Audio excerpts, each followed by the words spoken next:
Bueno, gracias. El pensamiento crítico de los 60 y los 70 en ciencia y tecnología produjo un concepto que revolucionó nuestro pensamiento, y es: la tecnología no es neutral, la ciencia no es neutral.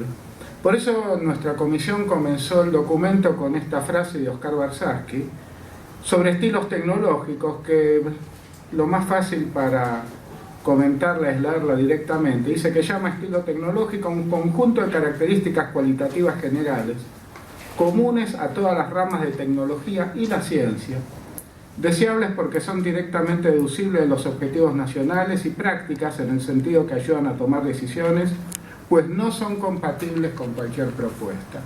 Es decir, esta no neutralidad de la tecnología nos hace ver que no es que los países altamente desarrollados y nosotros estamos en el mismo camino, sino que y simplemente que nosotros estamos un poco atrasados y tenemos que acelerar para alcanzarlos, sino que realmente tenemos que estar en caminos diferentes. Y tenemos que estar en caminos diferentes por algo tan simple como que esta historia del mismo camino con unos adelante y otros atrás nos condena inevitablemente, nos condena a la dependencia tecnológica. Y cuando digo dependencia tecnológica, digo dependencia cultural, porque bueno, la tecnología forma parte integral de la cultura, interacciona con ello fuertemente. Hay una relación que hoy en día con el tema del ARSAT es clara entre proyecto nacional y estilo tecnológico. En la Argentina hay dos proyectos nacionales en pugna. Dos proyectos nacionales, uno tendiente a revivir, a reinventar el proyecto neoliberal, y el otro es este proyecto que estamos transitando desde el 2003, que es un proyecto de desarrollo inclusivo. ¿Y cuáles son las características de los estilos tecnológicos de estos dos proyectos? El proyecto neoliberal se basa en una matriz productiva desarrollada sobre la base de la producción de commodities agrarias y commodities industriales. Commodities exportables, producción de soja, producción de algunos tipos de acero, etc. Para la creación poca creación de trabajo representa esto, son tecnologías maduras, y también poca creación de trabajo de calidad, con fuertes oligopolios que regulan el mercado, que centralizan afuera del país su cadena productiva, etc. La función local es la administración de tecnologías maduras. El actor principal son las multinacionales. La baja localización de la cadena productiva lleva a la no necesidad de técnicos. Es decir, si nosotros hacemos memoria, en los 80, 90, la escuela industrial en la Argentina había desaparecido, que es algo que trabajosamente se está tratando de reconstruir. Es decir, trabajosamente se está tratando de volver a tener técnicos industriales. Un punto realmente complejo.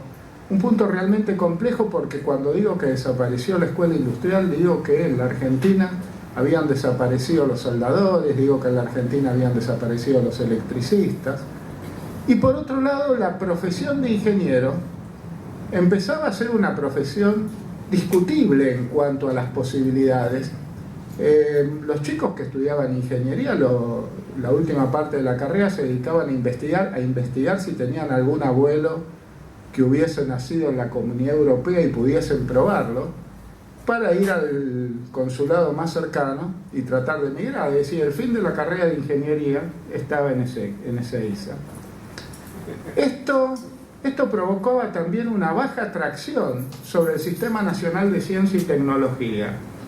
El Sistema Nacional de Ciencia y Tecnología, y a pesar de la buena voluntad de algunos de sus dirigentes, se había convertido en un sistema en que la ciencia valía por el mérito que le traía al país. Es decir, un premio, algún premio de alguna organización internacional importante, algunos grupos que producían paper que, como recién comentaba Diego, eran papers que desarrollaban temáticas que las que iba a terminar utilizando, las que iba a terminar beneficiándose, no era nuestro país, porque eran papers que no tenían nada que ver con nuestra realidad y se dedicaban a ramas del conocimiento que, si bien son valiosas, no son valiosas para el país. Y tomo de nuevo lo que decía Diego, es decir, los científicos tienen derecho a investigar en los temas que consideren que quieren investigar, que son relevantes, pero el Estado Nacional tiene derecho a financiar aquellos temas que son relevantes para la comunidad. Y entonces no nos extraña cuando hay una ciencia rebelde, una ciencia que enfrenta sistemas, que un ministro del neoliberalismo los mande a lavar los platos, la famosa frase de lavar los platos, y los manda a lavar los platos porque en realidad, si esa gente trabajaba o no trabajaba, era un problema menor para el país. Es decir, el país no estaba esperando ningún resultado de la comunidad científica. En estos 10 años se puso en marcha otro proyecto nacional. Un proyecto nacional de desarrollo inclusivo en que, para hablarlo en términos numéricos, mezclamos o combinamos coetáneamente crecimiento del Producto Industrial Bruto y decrecimiento del índice de Gini. Es decir, se crece y se incluye para crecer. Las dos cosas se interrelacionan con todas las limitaciones, claramente, que se pudieron tener en un proyecto que lleva 10 años, 11 años, y que está revirtiendo una larguísima historia previa. Hay fuerte creación de trabajo, hay fuerte creación de trabajo de calidad, y se impulsa el desarrollo local de tecnología. ¿Quién es el actor principal? La centralidad en este proyecto, en el desarrollo de ciencia y tecnología, la tiene el Estado. Y la tiene el Estado no por un capricho o no por que sea un tema ideológico. La tiene el Estado porque el Estado es el único capaz de encarar proyectos en que el índice del retorno del capital, el tiempo de retorno del capital es extremadamente lento y el riesgo es extremadamente alto. Y no es una característica nuestra. Hay un libro que se baja de internet que se llama El Estado Empresario, de Mariana Mazzucato, es una profesora de Essex en Inglaterra. Y entonces, bueno, ella pone sobre la mesa que en realidad aquellos países que nos vendían intensamente el modelo neoliberal en su propia casa, se han desarrollado con el Estado jugando un rol fundamental. La centralidad del Estado y sus manifestaciones, ARSAT e INVAP. ARSAT era un proyecto no viable para el proyecto anterior, que era el proyecto neoliberal. Es decir, ARSAT era un proyecto que no tenía sentido. Lo que tenía sentido era alquilar un satélite y usar ese satélite. Ahora, ¿por qué ARSAT es mejor que alquilar un satélite? En definitiva, las cuentas de dinero darían que en 7 años se recuperaría la inversión, pero me parece que ese no es el tema fundamental, porque si ponemos el tema fundamental en el hecho de que en 7 años vamos a recuperar la inversión y después son todas ganancias, me parece que estamos achicando la significación de ARSAT. La significación de ARSAT pasa porque es un satélite dedicado al territorio nacional y países limítrofes. Pasa porque, como decía Cacho Otegi, en cualquier lugar que se monte una antena vamos a estar comunicados. Pasa porque la potencia y la calidad de las transmisiones locales de voz, de data y de televisión va a ser realmente diferente. Es decir, el primer tema es utilitario. Vamos a ganar en capacidad de comunicación internamente, pero no es el único tema. El segundo tema es un tema de tracción sobre el trabajo de calidad. Es decir, hay una nube de pymes, un entramado de pymes que han trabajado en el proyecto ARSAT haciendo algunos cálculos, haciendo algunos diseños, fabricando piezas, etc. Y yo me recibí circa 1974, y cuando nosotros nos recibimos, si podíamos entrar en la ingeniería a través de proyectos de la década del 40 o del 50, como hacer una grúa, como hacer un contenedor, pensábamos que estábamos en las posibilidades que nos brindaba Argentina, estando en los mejores lugares. Después vino los 80 y los 90, en que envidiaban la posibilidad de hacer tecnología de los 40 y de los 50, porque ya ni eso estaba. Y hoy yo veo a los chicos que trabajan con nosotros, chicos realmente recibidos hace un par de años, que están discutiendo sobre las vibraciones random que el Falcon 9, el Ariane 9 o el Soyuz le meten al ARSAT, sobre los impactos de ondas acústicas, sobre la dinámica del ARSAT cuando está siendo elevado por el cohete, sobre los efectos de la radiación solar en el desapuntamiento o no desapuntamiento del ARSAT. Y empezamos a crear una sociedad en donde hacer ingeniería tiene sentido. Y estamos recorriendo un camino independiente, y por eso tiene sentido, porque no estamos administrando en el proyecto ARSAT una tecnología, sino que estamos desarrollando una tecnología. Y si bien la oposición criticó el proyecto ARSAT porque dice muchas de las partes son importadas aquellas partes que se decidió localmente que van a ser importadas, y se fabrican en el país aquellas partes que se decidió fabricar en el país. En cambio, en las industrias como la automotriz, dominada por los monopolios multinacionales, se hace afuera todo lo que la lógica empresaria de esas industrias indica que se hace afuera, y esa lógica empresaria de ninguna forma coincide con nuestra lógica como país. Y no es un problema ético, no es un problema ni de bondad ni de maldad, es un problema de que tenemos lógicas diferentes. La lógica de la Ford, la lógica de la Volkswagen son lógicas diferentes a la lógica que tiene el Estado Nacional. ARSAT e INVAP. INVAP, que produjo centrales nucleares que competían internacionalmente y que tecnológicamente, si el Estado argentino hubiese podido financiarlas, hubiesen competido mucho más. Y ustedes recuerdan la campaña interna, no externa, la campaña interna contra INVAP en el momento que le iba a vender el reactor experimental a Australia, en que se manejaban temas mentirosos como que íbamos a reciclar el material combustible acá en el país, es decir, los australianos iban a meter en barcos el material combustible, traerlo acá, reciclarlo, creo que en la Patagonia o en Pilca o en algún lado, y mandarlo nuevamente para allá, una locura total. Y el objetivo es que el desarrollo local de tecnología es visto como un peligro, porque del otro lado también hay gente inteligente. Es decir, así como nosotros decimos, el desarrollo local de tecnología es el estilo tecnológico que se corresponde con nuestro proyecto nacional, democrático, popular, etc., del otro lado también lo saben y dicen, no queremos el desarrollo local de tecnología. Ejemplos como Nucleoeléctrico Argentina Sociedad Anónima y la finalización de Atucha 2.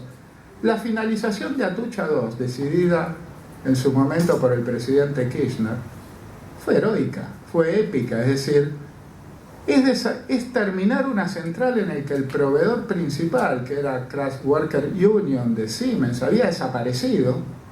Los proveedores de partes ya no existían, muchas de esas empresas. Los planos, para cualquiera que hoy esté trabajando en la industria, saben que un plano está archivado en la PC, pero no, en esa época no, los planos eran las copias heliográficas. Los no tan jóvenes en esta reunión se acordarán de las copias heliográficas con su horrible olor a amoníaco. Copias que se deterioran con la humedad, copias que se deterioran con el tiempo. Es decir, en base a esa información mal coleccionada y mal conservada, el Estado Nacional, a través de Nucleoeléctrica Argentina Sociedad Anónima, decide continuar y terminar Atucha 2. Y hoy estamos ya con Atucha 2 en el 70%, creo, o algo por el estilo, de su potencia instalada, avanzando hacia la puesta en marcha. ¿Cuántas cosas se dijeron sobre Atucha 2? ¿Cuánto se dijo en la radio, en la televisión, etcétera, sobre que Atucha 2 nunca iba a funcionar? Bueno, Atucha 2 está funcionando.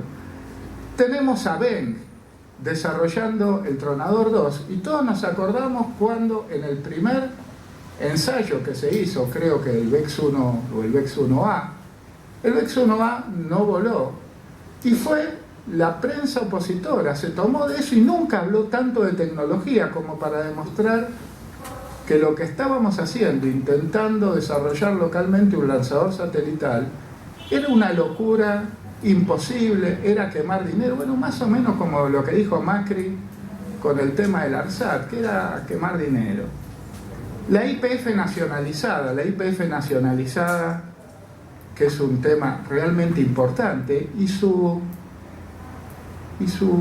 alianza con el CONICET, es decir, una sociedad que nunca habíamos tenido antecedentes en la historia nacional, que el CONICET recupera la T final, esa T que no se sabía bien por qué estaba, que es de tecnología.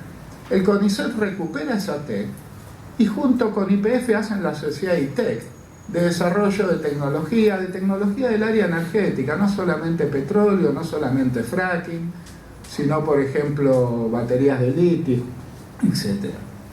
Tuvimos acá hace poco en esta misma aula a Tulio Calderón y la gente de la fábrica argentina de aviones que se recuperó de la Lockheed hace bastante poco y que hoy está produciendo en el país aviones, está produciendo el famoso Pampa.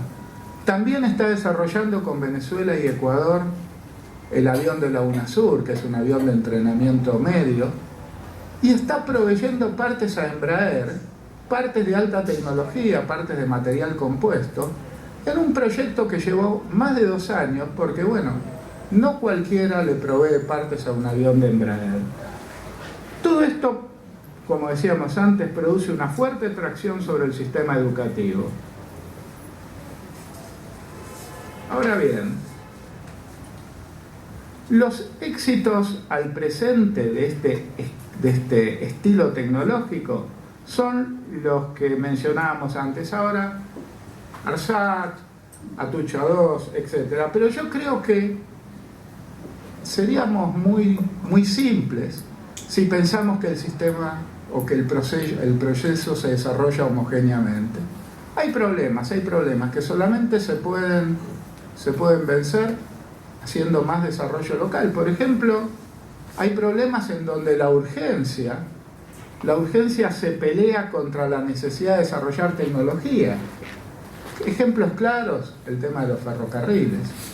Es decir, es urgente que renovemos las líneas ferroviarias. Eso no lo puede negar nadie. Las líneas ferroviarias argentinas, los vagones, las vías, las máquinas tractoras, estaban en un estado de envejecimiento que ya era inadmisible por un problema mismo de seguridad. Pero también, en este momento, después de la renovación, tenemos que empezar a pensar que Argentina, en sociedad con otros países del Mercosur, probablemente en sociedad con Brasil, tiene que pensar no solamente en comprar ferrocarriles, sino en desarrollar localmente equipamientos ferroviarios, o por lo menos empezar haciendo mantenimiento de ese equipamiento ferroviario que se compró. Otro tema complejo es el de Vaca Muerta. En Vaca Muerta conviven de nuevo la urgencia en cerrar la brecha que en el cash flow de divisas produce la importación de gas y la importación de petróleo, es decir, la importación de combustible, con la necesidad de desarrollar tecnología localmente, porque YPF se tiene que convertir en un tractor, en un fuerte tractor de la industria de bienes de capital argentina, en un fuerte tractor del desarrollo local de tecnología. Todos estos temas son de una altísima complejidad. Y es ahí el Estado donde tiene que llegar a decir cómo emplea los recursos escasos. En última instancia, esa es la función del Estado. De dónde obtener los recursos, dónde apretar impositivamente y en qué gastar los recursos. Es decir, y cierro tomando el ejemplo que también dio Diego, el tema de la nanotecnología. Un tema realmente de un altísimo nivel de exposición. Nosotros sabemos que haciendo nanotecnología, nuestros científicos van a estar trabajando en los temas de moda, nuestros científicos van a estar produciendo en las revistas con mayor índice de impacto. Nosotros sabemos que no solamente van a estar produciendo en las revistas con mayor índice de impacto, sino que ellos mismos van a estar siendo citados, porque tenemos una comunidad científica de alto valor. Y sin embargo, hará falta algo de nanotecnología, pero no necesariamente una gigantesca inversión en nanotecnología, y tenemos que acostumbrarnos a que no es la moda internacional en ciencia la que marca nuestras inversiones. Por último, es importante que también tengamos en mente, aparte de estos casos exitosos en desarrollo de tecnología que venimos comentando, la enorme inversión que está haciendo el Estado Nacional en ciencia. Yo tuve la oportunidad hace 2 semanas de estar en el Centro de Ciencia y Tecnología de Santa Fe, al lado de la Universidad del Litoral, en El Pozo. Y una vez que estando en Santa Fe uno logra acostumbrarse al calor, la humedad y los mosquitos, se da cuenta que realmente lo que está pasando en Santa Fe es espectacular. Yo iba hace años a Santa Fe, y estoy hablando del 85, del 90, y lo único que existía era el INTEC y el INGAR. El INTEC en un viejo edificio de la calle Güemes, en donde cada año no es que estaba igual, sino que estaba peor, porque iba envejeciendo, porque la humedad, porque a medida que se establecían normas de seguridad se veía que no había salidas en caso de incendio, que si había un incendio iba a ser un desastre, etcétera, etcétera. Y hoy, ahí en El Pozo, al costado de la Universidad del Litoral, hay 8 o 10 edificios flamantes que albergan una cantidad impresionante de investigadores. Hoy esa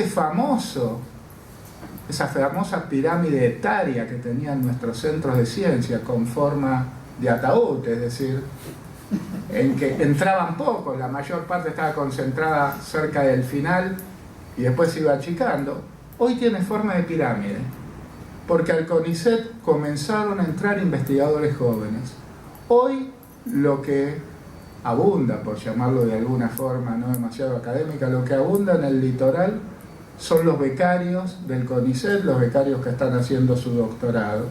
Y están haciendo su doctorado y están estudiando y están haciendo ciencia en un país al que todavía le faltan muchos profesionales que hagan ciencia, muchos profesionales que hagan tecnología, porque ya sea que hablemos con la industria pública, ya sea que hablemos con la industria privada, hoy lo que faltan son profesionales de ciencias duras, hoy lo que falta en el país para llevar adelante los proyectos son ingenieros. Entonces, finalmente, este proyecto nacional se forma, digamos, una unidad con el estilo tecnológico que estamos describiendo, y va a depender claramente de la política, va a depender que seamos capaces de continuar este proyecto nacional más allá del 2015, que el estilo tecnológico en curso siga avanzando. Gracias.